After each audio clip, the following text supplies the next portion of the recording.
민해당 알쏭달쏭합니다. 그죠?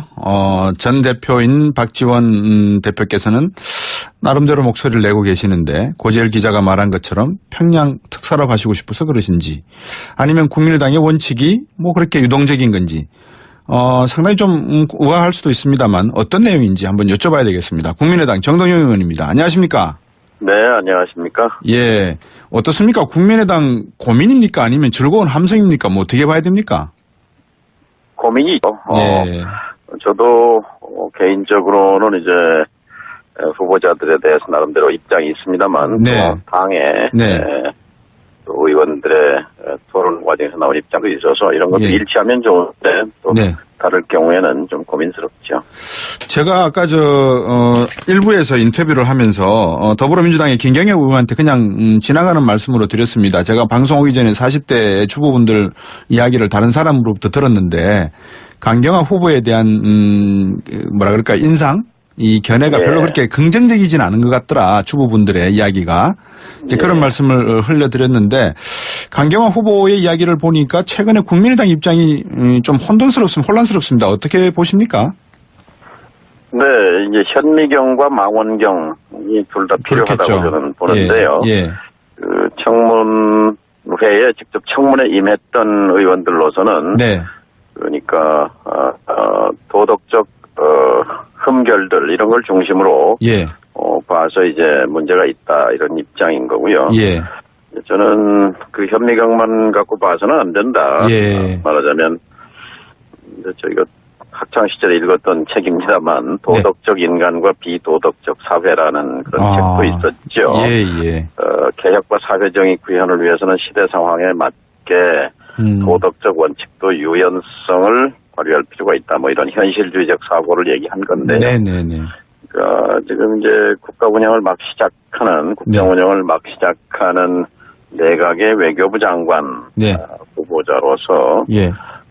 저는 그런 현미경도 필요하지만 좀 망원경으로 볼 필요도 있다 이렇게 봅니다. 예컨대 강경화 후보는 이제 외교부의 내부자가 아니지 않습니까? 그렇죠. 지금 외교부는 이제 그동안 외무고시 출신, 또 특정 학교 출신 등 또 워싱턴을 근무했던 북미 라인 출신, 이렇게 폐쇄적인 그런 그 자기들만의 성을 쌓았다고 볼 수 있는데 현장을 뛰어본 외부 전문가를 찾기가 쉽지 않은 거고 또 강경화 후보자는 김대중 대통령이 발탁해서 키운 사람이다. 그렇죠. 뭐 이런 점에서 저는 그리고 참 지금 외교부를 박근혜 정부 때 외교부와 다른 외교부로 좀 이끌어내기 위해서는 강경화 후보에 대해서 긍정적으로 판단을 하고 있습니다. 김대중 대통령 때 통역관을 했으니까 키웠다까지는 모르겠습니다만 통역관을 하면서 나름대로의 정치적 감각도 좀 배우셨을 거고 한미 관계에 있어서 유엔 근무를 통해서 여러 가지 이 업무적인 내용도 파악을 하고 인맥도 있을 거라는 점에 대해서는 동의를 하지만 지금 최근에 한미 간의 관계, 사드 문제, 북핵 미사일 문제, 그리고 또 중국과의 관계 문제 이런 것들이 위중한 상태에서 과연 강경화 후보자가 말씀하셨던 대로 현미경을 들여다봤을 때 여러 가지 그 프레임 가지고 있는 기본 축이 상당히 좀 부실한 측면이 있다라고 하는 것도 사실은 좀 중요하게 들여다봐야 되는 부분 아니겠습니까? 그런 기준에서 보면 정통 외교관들이 잘 훈련되고 또 아주 세련되게 업무를 할 수 있겠지만 중요한 것은 이제 외교 안보 의제는 대통령 의제입니다. 대통령의 신념과 철학을 잘 보좌하고 구현하는 것인데요. 예를 들어서 김대중 대통령 시절에 김대중 대통령과 클린턴 미국 대통령이 이제 통화를 하면서 그때 클린턴 대통령이 먼저 전화를 걸어와요. 북경에 가서 장쩌민 주석과 미중 정상회담을 하기 직전인데 이제 중국의 인권 문제가 발생해서 국내적으로 꼭 중국을 가야 하는 회의론이 대두될 때였습니다. 김대중 대통령이 조언하기를 가서 정면에서 인권 문제를 거론하는 것이 보다 당당하고 그리고 또 그것이 미중 관계를 위해서 나은 선택이다. 이제 이런 조언을 했을 때 클린턴 대통령이 탄복을 했다는 거거든요. 이제 그런 역사의 현장들을 직접 통역하고 지켜보면서 저는 어떤 누구보다도 많은 학습을 했으리라고 그런 점들을 평가를 합니다. 그리고 더해서 예를 들어서 위안부 피해자 할머니들께서 네. 그 경험이 많은 유엔 무대에서 우리 문제를 대변했던 강경화 후보가 돼서 위안부 문제 해결에 앞장서달라 이런 그 요청도 했는데 이런 것들을 보면서 저는 꼭 현미경으로 도덕성 문제만 집착할 문제는 아니다. 저는 그런 생각을 갖습니다. 예, 뭐 그런 판단은 국민과 청취자분들에게 제가 드리는 게 맞을 것 같고요. 좀 더 인사청문회 내용을 보고 국민의당의 입장을 한번 여쭤보는 게 취지일 것 같습니다. 김희수 헌법재판소장 후보자 말입니다. 오늘 예. 채택 불발됐지 않습니까? 그죠? 어떻게 예. 보십니까? 이분도. 뭐 당내에서 어제 이제 의총에서도 의견이 나왔습니다만 찬반이 팽팽합니다. 예. 그러니까 5.18 시민군의 사형 선고를 한 예. 신군부의 부역 경력을 가진 사람을 예. 그 전력을 어떻게 넘길 수 있겠느냐 하는 예. 의견도 꽤 강합니다. 예. 당내에요. 그래서 그냥 재판관은 몰라도 헌재 소장은 아니다라는 그런 의견들인데요. 네. 월요일 날 의원총회가 있으니까 예. 그때 뭐 의견 수렴을 해봐야 되겠죠. 이분에 대해서 들이대야 될 현미경과 망원경은 어떤 관점에서 봐야 될까요? 망원경이라면 이제 소수 의견을 많이 내셔서 네네. 예를 들어서 박근혜 그 판결정에서도 세월호 부분에 대한 그렇죠. 그 책임을 네. 강하게 주장하는 의견을 폈었는데요. 이런 그 소신 판결들 이런 것들은 또 평가받아야 할 대목이라고 생각합니다. 예. 자, 앞으로 이제 줄줄이 청문회 11개 부처 장관 후보자들이 아직도 나오지 않았고 있는 상황이고 추경 등 현안이 많습니다. 국민의당이 상당히 중요한 위치에 있다는 것은 많은 국민들이 이해를 하고 계시는데 어떻게 앞으로 이 원칙 어떻게 세우실 생각이십니까? 그러니까 국가 대개혁이라는 게 하나의 잣대가 될 수 있을 것입니다. 예. 국민의당은 지난 대선 과정에서 우리가 되면 더 나은 정권 교체다 이렇게 네. 얘기를 했고 각 분야의 개혁을 이루고자 했기 때문에 예. 우리가 이제 집권하지는 못했지만 네. 문재인 정부가 국가 개혁을 하는 데 있어서 장관 내정자들이 그런 개혁 작업을 수행하는 데 적임인가 하는 예. 이제 미국을 보게 되면은 이제 청문회 비공개 청문회를 통해서 신상 검증이라든지 도덕성 문제는 네. 걸러내고 네. 공개 청문회에서는 이제 정책 역량 장관으로서 일을 잘 해나갈 수 있는지 네. 이런 검증에 집중하지 않습니까? 우리도 예. 그렇게 좀 진화시킬 필요가 있다고 봅니다. 뭐 저번에도 인터뷰해 주실 때 제가 말씀을 드렸습니다만 정동영 의원 그러면 아무래도 개성공단이 떠오르고 또 통일부 장관까지 얘기를 하셨으니까 남북관계에 상당히 전문가이시고 관심이 많으실 것 같습니다. 제가 어제 우연하게 유튜브를 보다가 과거에 MBC 앵커들 당시에 모습을 제가 봤거든요. 어떻습니까? 이 남북관계 해법은 어떻게 봐야 됩니까? 네, 세 가지 3단계로 갈 필요가 있습니다. 우선 예. 통일 외교 안보팀을 안정적으로 구성해야 합니다. 예. 그런데 예. 준비된 대통령이라고 했지만 지금 네. 한 달이 되도록 통일부 장관, 국방부 장관, 심지어 네. 통일비서관조차 정하지 못한 상태였고 예. 또 안보실장 밑에서 남북관계를 담당할 제2차장이 낙마했잖아요. 예. 그래서 지금 구멍이 뻥 뚫려 있기 때문에 예. 이것을 빨리 팀을 구성하는 것이 첫 번째 단계고요. 두 번째는 자 박근혜 정부, 이명박 정부와 다른 대북 정책, 남북 관계에 대한 큰 그림, 네. 정책 전환의 그림을 우선 이제 만드는 거죠. 네. 네. 그리고 이제 그 후에 이제 이 그림과 여기에 따른 메시지를 전달할 통로로서의 네. 메신저가 필요한 거죠. 네. 네. 이제 최근에 15건이나 이제 북측 인사 접촉 승인을 내줬는데요. 예. 북쪽이 지금 먼저 6.15와 6.14 선언에 대한 입장을 밝히라고 네. 이렇게 요구해서 불발도 있는데, 네. 예. 예. 그런 차근차근 풀어가야 된다고 생각합니다. 예, 외교 안보는 시가 아니지 않겠습니까? 그죠? 현실적이고, 이상주의적 낙관론에서 벗어나서 상당히 실리적이고 현실적인 문제에 예. 좀 고민을 해야 될 것 같습니다. 많은 도움을 주시기 바라겠습니다. 정동영 의원께서 경험을 통해서. 예. 예, 오늘 말씀 잘 들었습니다. 감사합니다. 감사합니다. 당내에서 어제 이제 의총에서도 의견이 나왔습니다만 찬반이 팽팽합니다. 예. 그러니까 5.18 시민군의 사형 선고를 한 예. 신군부의 부역 경력을 가진 사람을 예. 그 전력을 어떻게 넘길 수 있겠느냐 하는 예. 의견도 꽤 강합니다. 예. 당내에요.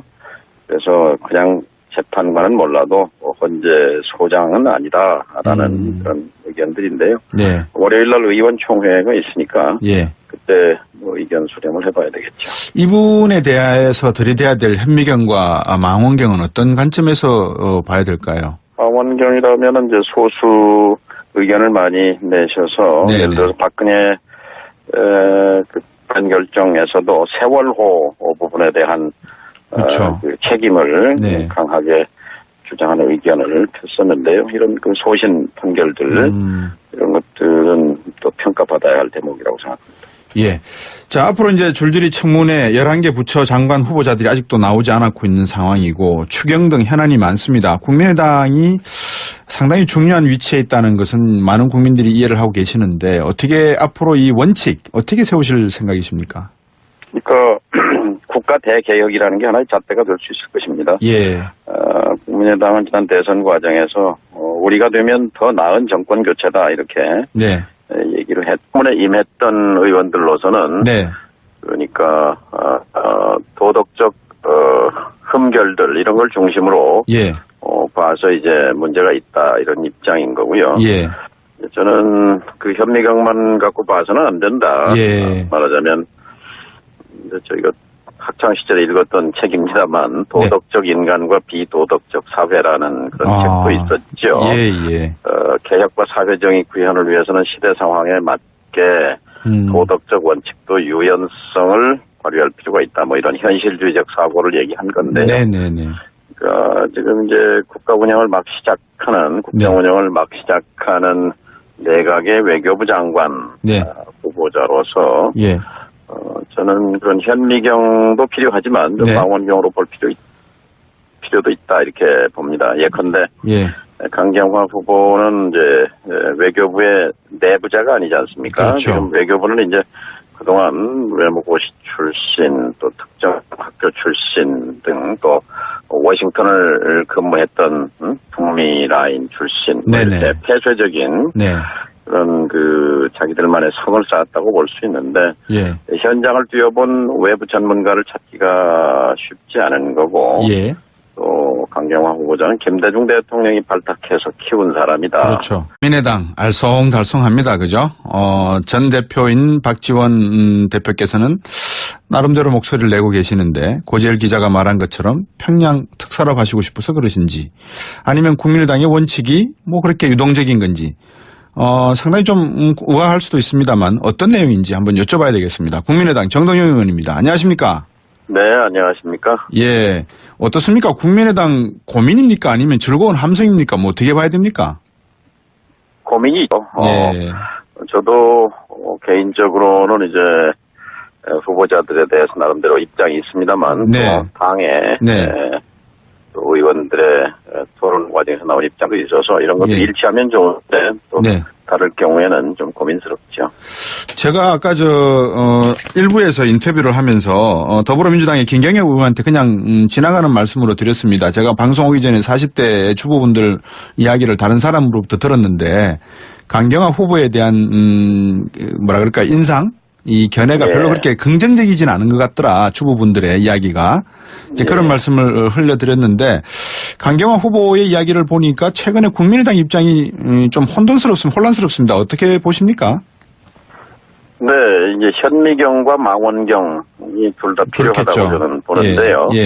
그 청문회에 직접 뭐 이런 점에서 저는 그리고 참 지금 외교부를 박근혜 정부 때 외교부와 다른 외교부로 좀 이끌어내기 위해서는 강경화 후보에 대해서 긍정적으로 판단을 하고 있습니다. 김대중 대통령 때 통역관을 했으니까 키웠다까지는 모르겠습니다만 통역관을 하면서 나름대로의 정치적 감각도 좀 배우셨을 거고 한미 관계에 있어서 유엔 근무를 통해서 여러 가지 이 업무적인 내용도 파악을 하고 인맥도 있을 거라는 점에 대해서는 동의를 하지만 지금 최근에 한미 간의 관계, 사드 문제, 북핵 미사일 문제, 그리고 또 중국과의 관계 문제 이런 것들이 위중한 상태에서 과연 강경화 후보자가 말씀하셨던 대로 현미경을 들여다봤을 때 여러 가지 그 프레임 가지고 있는 기본 축이 상당히 좀 부실한 측면이 있다라고 하는 것도 사실은 좀 중요하게 들여다봐야 되는 부분 아니겠습니까? 그런 기준에서 보면 정통 외교관들이 잘 훈련되고 네. 또 아주 세련되게 업무를 할 수 있겠지만 네. 중요한 것은 이제 외교 안보 의제는 대통령 의제입니다. 대통령의 신념과 철학을 잘 이제 보좌하고 구현하는 것인데요. 네. 예를 들어서 김대중 대통령 시절에 김대중 대통령과 클린턴 미국 대통령이 이제 통화를 하면서 그때 클린턴 대통령이 먼저 전화를 걸어와요. 예. 북경에 가서 장쩌민 주석과 미중 정상회담을 하기 직전인데 네. 이제 중국의 인권 문제가 발생해서 국내적으로 꼭 중국을 가야 하는 회의론이 대두될 때였습니다. 네네. 김대중 대통령이 조언하기를 네. 가서 정면에서 인권 문제를 거론하는 것이 보다 당당하고 그리고 또 그것이 미중 관계를 위해서 나은 선택이다. 이제 이런 조언을 했을 때 클린턴 대통령이 탄복을 했다는 거거든요. 네. 이제 그런 역사의 현장들을 직접 통역하고 지켜보면서 네.